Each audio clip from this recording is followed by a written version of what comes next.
Bem, pessoal, vamos analisar essa movimentação da BTC que vai explodir para 30 mil dólares. O que está acontecendo? Os shortados encheram a tarrafa dos baleias e agora eles vão puxar a tarrafa com tudo e, obviamente, vão liquidar todos esses shortados.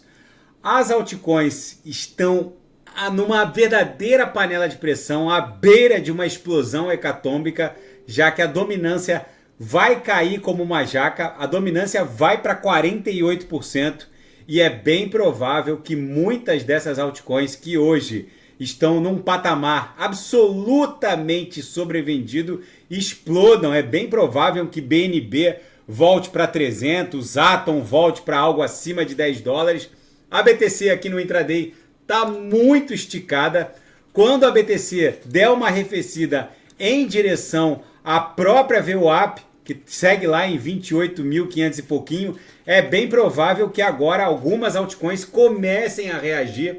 No intraday é aquele gráfico aqui dos 5 minutos que eu estava analisando aqui, ó, estressando as uppers. No diário, vocês vejam que já é o primeiro, segundo, terceiro, quarto, quinto candle comprador estressando aqui, criando protuberâncias de corpos reais ascendentes.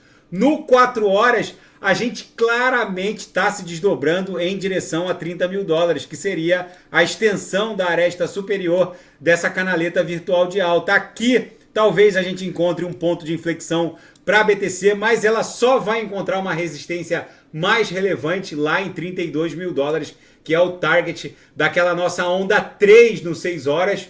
Aqui no 6 horas, deixa eu botar a BTC, estava na ETH. Aqui no 6 horas a gente fez uma onda 1, acumulamos numa figura triangularizada e agora a gente está, que seria a onda 2, e a gente vai explodir numa onda 3 em direção a 32 mil dólares.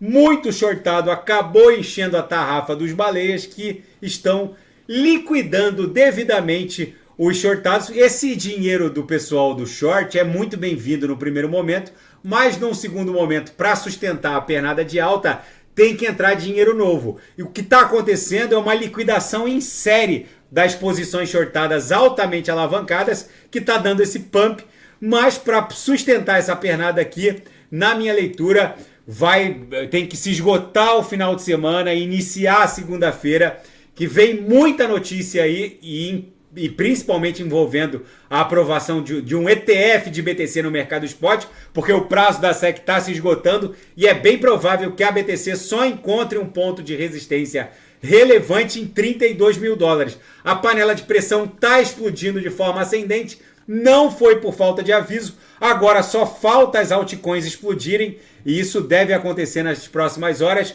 Daqui a pouco eu volto, vou fazer Kusama e quem quiser sugerir, é só colocar nas mensagens abaixo. Grande abraço, até daqui a pouco.